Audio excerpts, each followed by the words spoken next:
আসসালামু আলাইকুম, নতুন একটি ভিডিওতে সবাইকে স্বাগত।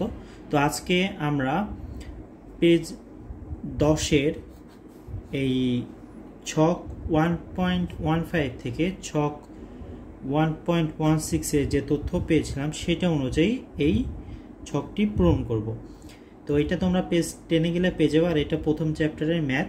তো দেখতে পাচ্ছ আমরা কিন্তু বলতেছি, দেখো, যদি একই ভিত্তি হয় তাহলে দুটো সূচকীয় কাঠামোকে গুণ করা হলে গুণফলটিও একই ভিত্তির একই সূচকীয় কাঠামো হয়। বলতেছে যদি একই ভিত্তি হয়, ঠিক আছে, যদি একই ভিত্তি হয় সেক্ষেত্রে সূচকীয় কাঠামোকে গুণ করা হলে অর্থাৎ এখানে যে এটাকে বলা হচ্ছে সূচকীয় কাঠামো। যেমন 10-এর উপর সূচক 2, 10-এর উপর সূচক 4, একে একত্রে এটা একটা সূচকীয় কাঠামো, এইটা আর একটি সূচকীয় কাঠামো। তো এদেরকে কি করতে হবে? গুণ করা হলে গুণফলটিও একই ভিত্তির একই সূচকীয় কাঠামো হবে। অর্থাৎ এই দুটো যদি গুণ করা হয় সেক্ষেত্রে ভিত্তি হচ্ছে কি হবে? যেমন এখানে দেখো 10-এর 6, অর্থাৎ ভিত্তি হচ্ছে একই থেকে যাবে, বাট এই ভিত্তির একটি সূচকীয় কাঠামো হয়ে যাবে। অর্থাৎ এখানে দুটি সূচকীয় কাঠামো কি হয়ে যাবে? একটি সূচকীয় কাঠামোতে রূপান্তর হয়ে যাবে, ঠিক আছে। আবার দেখো বলছে নতুন সূচকীয় কাঠামো সূচক বা ঘাতটি হয় গুণকের সূচক বা ঘাতের যোগফল। নতুন সূচকীয় কাঠামো কি হয়? যে এখানে নতুন সূচকীয় কাঠামো হচ্ছে সূচক এবং ঘাতটির কি গুণকের ঘাত বা ঘাতের যোগফল। ওকে, তো ঘাতের যোগফল। এরপরে প্রদত্ত ছকের সাহায্যে বিষয়টি আরো ভালোভাবে বোঝা যাবে। ছকটি আংশিক পূরণ করা হলো, অর্থাৎ এখানে আমরা যেটা করব সেটা এখানে বলে দেওয়া আছে। তো আমরা দেখি, তো এখানে বলতেছে মূলত এখানে দুটি হচ্ছে সূচকীয় কাঠামোকে যদি আমরা গুণ করার পর আমরা কিন্তু একটি সূচকীয় কাঠামো পাবো, ঠিক আছে। তো এইভাবে প্রতিটা করলেই আমরা সূচকীয় কাঠামো পাবো, আবার এখানে করলেও নতুন সূচকীয় কাঠামো পাবো। তো এখানে আরেকটা কথা বলা হচ্ছে যে আমাদের সূচক বা ঘাতের যোগফল করতে হবে। তার মানে এই যে দুই সূচক দেখতে পাচ্ছ, এরকম প্রতিটায় যে সূচকগুলো আছে এগুলো আমাদের কি করতে হবে? যোগ করতে হবে, ঠিক আছে। তখনই আমরা কিন্তু কি পাবো? নতুন একটি সূচকীয় কাঠামো পাবো। তো যে ঘরটা দেখতে পাচ্ছ, ঘরের প্রথমটা হচ্ছে ক্রমিক, পরেরটা হচ্ছে ছক 1.15 থেকে যে তথ্যগুলো আমরা পেয়েছিলাম, অর্থাৎ আগের একটি ছক থেকে সে তথ্য এখানে আছে, এবং 1.16 এর তথ্যটা এখানে আমাদের দিতে হবে, যেটা আমরা গত ক্লাসে করেছিলাম। তো এটা আমরা দেখো, খেয়াল করো, আমাদের উপরে যেটা বলছে সেটা অনুযায়ী যদি আমরা এখানে বসাই তাহলে দুটোর কি, এই দুটো সংখ্যার ভিত্তি কি? ভিত্তি তো জানো, নিচের সংখ্যাকে ভিত্তি বলে আর উপরের সংখ্যাকে সূচক বলে। তো এই সংখ্যার ভিত্তি দুটো কিন্তু দেখো 1, এটাও 10, এটাও 10। এই জন্য যখন দুটো সংখ্যার ভিত্তি 1 থাকবে এবং তাদের মধ্যে একটা গুণ চিহ্ন থাকবে, তখন আমরা কি করব? উপরের যে সূচকগুলো আছে সেগুলো কি করব? যোগ করে দেব। ক্লিয়ার?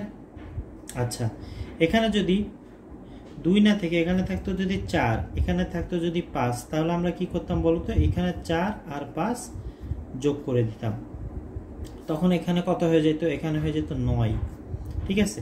তো বাকিগুলো আমরা করতে করতে শিখব। এটা দেখো, যেহেতু 10 10, অর্থাৎ দুটোরই ভিত্তি 1, আমরা সূচকগুলো যোগ করব। তো 10 নিলাম, সূচক 3 প্লাস 3 কত? 3 আর 3 যোগ করলে কত হয়? 6। আংশিক পূরণ করা আছে যেহেতু আমাদের পুরোটাই পূরণ করতে হবে। পরেরটা 10 4 10 1। এবার আমাদের কি করতে হবে? যে 10 হচ্ছে নিলাম, 4 দিলাম, 1 দিলাম, তাহলে কত হলো? 4 আর 1 যোগ করলে কত হয়? যে 5। পরেরটা তো দেওয়াই আছে এখানে, যে 2 আর 1 যোগ করা হয়েছে আর 10 এখানে বসে গেছে। এবার আমাদের উপরে যে ফাঁকা জায়গা আছে সেটা বসাইতে হবে। 2 আর 1 যোগ করলে কত হয়? 3, আমরা 3 বসাইলাম। পরেরটা 1 আর 3 যোগ করলে কত হয়? 4। 4 কিভাবে আসে? এই যে 10 নিয়ম অনুযায়ী দুটোর ভিত্তি 1, তাই আমরা 10 দিলাম, আর উপরে 1 আর 3 যোগ করলাম। এই যে 1 আর 3 যোগ করলাম, কত হলো? 4। এবার খেয়াল করো, এটা তো আমাদের আংশিক পূরণ, অর্থাৎ এটা তো দেওয়া ছিল, এই জন্য আমরা কিন্তু এটা করতে পারছি। বাট এখানে 1.6 এর থেকে আমাদের আনতে হবে সেই তথ্যটা এখানে আমাদের বসায় করতে হবে। তো আমরা 1.6 এ করেছিলাম কি, যে এখানে আমরা ভিত্তি 2 নিয়েছিলাম, তো এখানে ভিত্তিগুলো আগে আমরা বসাই দিব। হ্যাঁ, ভিত্তি না বসাইলে কিন্তু আমাদের বুঝতে অসুবিধা হবে, তো ভিত্তিগুলো আমরা সব বসাই দিই। এটা কিন্তু এই তথ্যগুলো কিন্তু আমরা 1.16 থেকে নিচ্ছি, যেটা তুমি গত ক্লাসের ভিডিওটা দেখলে বুঝতে পারবা। তো গুণ করার ধাপ, তো যেহেতু দুইটার হচ্ছে ভিত্তি 1, তাই আমরা ভিত্তি নিলাম। উপরে কত আছে, 2 আছে, এটা আছে 4, 2 আর 4 যোগ করলে কত হয়, 2 আর 4 যোগ করলে হয় হচ্ছে 6, তো 2 বসালাম আর উপরে দিলাম 6। ঠিক আছে, এখানে 2 এর উপরে 1 আছে, এখানে 2 এর উপর 4 আছে, তো আমরা 2 নিলাম, 1 আর এই যে 4 যোগ করলাম, তো 1 আর 4 যোগ করলে কত হয়, 5, 2 এর উপরে 5। এখানে হচ্ছে তোমার 2 এর উপর 3 আছে, এখানে আছে 1, এখানে 2 নিলাম, 3 প্লাস 1 করলাম, এখানে কত হয়, 2, 4। এটা হচ্ছে 2 আছে, এখানে 1 আছে, তো 2 নিলাম, 2 প্লাস 1, তাহলে 2 উপরে সূচক 3, এখানে 3 আছে, তাহলে 2 দিলাম, 3 প্লাস 3, তাহলে কত হওয়ার কথা বলো তো, 2 এর 6। আই হোপ এই পর্যন্ত তোমাদের কোনো সমস্যা নাই। হ্যাঁ, সমস্যা হলে অবশ্যই কমেন্ট বক্সে জানাবা, কারণ তোমাদের মেসেজগুলো আমি পড়ে দেখি, কেমন? আচ্ছা, এরপর আমরা তো 1.16 পর্যন্ত করলাম, এরপর কি আছে দেখি। এরপরে আমাদের আছে একক কাজ। ঠিক আছে, একক কাজ আছে, যেটা তুমি মূলত এই যে কত পেজ 11তে গেলে পেয়ে যাবা। এটা হচ্ছে একক কাজ। একক কাজে আমাদের দুইটা ম্যাথ আছে, একটা হচ্ছে ছক, প্রথমটা হচ্ছে ছক, দ্বিতীয়টা কি দেখো, দ্বিতীয়টাও কিন্তু একটা ছক, তাই তো? দ্বিতীয়টাও কিন্তু ছক, প্রথমটাও ছক, দ্বিতীয়টাও ছক। তো দেখি প্রথম ছকে আমাদের কি করতে হবে। তো প্রথম ছক হচ্ছে তোমার, এখানে বলতেছে গুণফল 0 অথবা 1 হলে ভিত্তিতে 0 অথবা 1 থাকবে, এরূপ সূচকের মান সম্পর্কে যা শিখেছো সে অনুযায়ী গুণফল লিখবে। ঠিক আছে, তাহলে গুণফল আমাদের কিভাবে লিখতে হবে, আমরা যে নিয়ম শিখেছি সেভাবে লিখবো, আমরা সে অনুযায়ী গুণফলের নিয়ম লিখবো। ঠিক আছে, তো এখানে খেয়াল করো, এখানে হচ্ছে 7 উপরে কত আছে, 4, এখানে 7 উপর 7, যেহেতু দুটো একই, 7 7, তো আমরা 4 আর 7 কি করতে পারি, যোগ করে দিতে পারি। তো এখানে আমরা যদি গুণফল সূচকীয় আকারে লিখি, তাহলে আমরা কি করতে পারি দেখি, 7, 4 আর 7 আমরা কি করব, যোগ করব। এই যে এখানকার যে 4 আর 7, এটা আমরা এখানে যোগ করে দিলাম। যোগ করে দেওয়ার পর কত হচ্ছে, 7 উপরে কত হচ্ছে, 11। ঠিক আছে, এবার 8 এর উপরে কত থাকে, 8 না, তো এটা 0 এর উপরে 8 আছে, 0 এর উপর 2 আছে। আমরা কিন্তু এর আগে দেখেছিলাম 0 আর 1 আমরা কিন্তু প্রমাণ করেছিলাম, তাই না? ছকের মাধ্যমে কিন্তু প্রমাণ করেছিলাম গত 2 থেকে 3টে ভিডিও আগে, যে সেখানে আমরা দেখেছিলাম যে আসলে 0 আর 1 এর উপরে তুমি যাই বসাও না কেন সেটা কিন্তু ওই 0ই থেকে যায়, আবার 1 এর উপর যাই বসাও না কেন সেটা যত সূচকই বসুক না কেন, 5, 10, 100, 1 লাখ, 2 লাখ যাই বসাও সেটা একই থেকে যাবে। আচ্ছা, তো এখানে 0 পরে প্রথমটা কি আছে, 8, পরেরটা আছে 2, আমরা দিব 8 প্লাস 2, তাহলে 0 কত হবে, 10 হবে। ঠিক আছে, পরেরটাও সেম, 1 এর উপরে 24, 1 এর উপরে 18, 1 এর উপরে 24 আর 18 যোগ করলাম, 24 আর 18 যোগ করলে কত হয়, 1, 42। পরেরটা হচ্ছে 12 এর উপরে 12, 12 এর উপরে 12, তাহলে 12 12 হওয়ার কারণে আমরা দিলাম 12, আর উপরে 12 প্লাস 12 যোগ করলে হয়ে যাচ্ছে 12 এর উপরে 24। ওকে, এবার 71 এর উপর 28 আর এখানে 72, তো 71 যেহেতু দুটোর ভিত্তি এক, তাই আমরা 71 লিখলাম আর উপরে দিলাম 28 প্লাস 72, যেটা যোগ করলে কত হয়, 71, 100। পরেরটা 21, 14, 5, 2, আমরা কিন্তু প্রতিবার দেখো উপরে খেয়াল করো এই উপরের দিকে যদি একটু খেয়াল করো, আর যদি তোমার গত ভিডিওটাও মানে মনোযোগ সহকারে দেখে থাকো, তাহলে কিন্তু দেখবে যে আমরা প্রতিবার কিন্তু দুইটা সংখ্যার মতো যোগ করেছিলাম, তাই না? আর এবার দেখো এখানে চারটা সংখ্যার কথা বলা আছে, তো চারটা সংখ্যার সূচকগুলো এবার আমাদের যোগ করতে হবে একসাথে। তো এইটাও উপরেরগুলো যেভাবে করেছিলাম এটাও একটু সহজ, যেহেতু চারটারই কিন্তু তোমার ভিত্তি এক, এটাও 21, এটাও 21, এটাও 21, আমরা 21 নিলাম। এবার উপরেগুলো যোগ করে দেব, 21, পরেরটা 14, 5, 12, 14, 5, 2, 14, 5 + 2, তাহলে কত হচ্ছে 21, আর এই তিনটা যোগ করলে হয় 42। বুঝতে পারছো? আচ্ছা, আই হোপ এই পর্যন্ত কোনো সমস্যা হওয়ার কথা না। হ্যাঁ, একদম ইজি। আর এরপরে যেটা আছে, ম্যাথটা আছে, সেটা হচ্ছে আমাদের ম্যাথ 2। ঠিক আছে, এটা হচ্ছে ম্যাথ 2। সেটা বলতেছে যে হাসান দুটি সূচকীয় আকারে সংখ্যা গুণ করতে গিয়ে আটকে গিয়েছে, সেই সংখ্যাটি দুটি হলো 5, 2 আর 12, 2। তাহলে হাসান হচ্ছে একজন ব্যক্তির নাম। সে এই সূচকীয় আকারে গুণ করতে যে সে যখন দেখলো 5 উপরে সূচক 2 আছে এবং 12 উপরে সূচক 2 আছে, তখন সে 2 আর এই 2 দেখে সে হচ্ছে এই নিয়মে করতে গিয়েছে, যার কারণে হাসান এটা সমাধানের উত্তর বের করতে পারেনি। তো বলতেছে সে সংখ্যা দুটিকে ছকের মতো করে 2 বার গুণাকার করলো, অর্থাৎ এইভাবে উপরে আমরা এই ছকটা যেভাবে করলাম সে এইভাবে করার চেষ্টা করছে, বাট সে পারেনি। তো দেখো সে ঠিক লিখেছে কিনা আমাদের বলতেছে। তো সে দেখো 5-এর 2 আর 12-এর 2, এটা কি 5-এর সূচক 2 আর 12 সূচক 2-কে সে এইভাবে করে দিয়েছে। হবে কি এটা? এটা কিন্তু হবে না, এটা কিন্তু হবে না। তাহলে এটা সঠিক উপায় কি? সঠিক উপায় হচ্ছে, সঠিক উপায় খুবই সিম্পল। দেখো 5-এর 2 গুণ 12-এর 2, তো 5-এর 2 আর 12-এর 2, এটা সঠিক উপায়টা কি?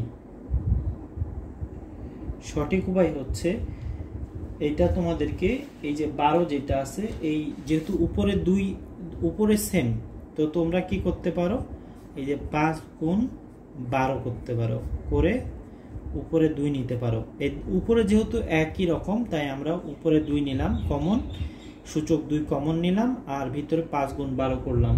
এবার 5 গুণ 12 করলে কত হয়? 60। এবার 60-এর উপরে যখন তুমি 2 দিচ্ছ, তখন 60-এর উপরে স্কোয়ার দিলে 60 গুণ 60 করলে কত হয়?